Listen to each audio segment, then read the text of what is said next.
Today we'll talk about how can you disable offers and inspiration notifications on your Hotels Banco map. We're going to figure out the solution or know how you can do that on your app. So all you have to do, so you just go down here, click here on account down here.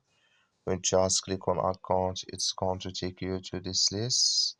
Then all you have to do, so you just click here on communications here, click here on communications. Then it's going to take you to this list here, click here on hotels.com. Then you come to this list. Then all you have to do, just click here on offers and inspiration, just click on it, come to this list, and here you disable here for email and here for SMS. Then you click here on update, so then it's going to save with you. So that's all you have to do to disable offers and inspirations here. That's all. Thank you for watching. Don't forget to support us by liking and subscribe.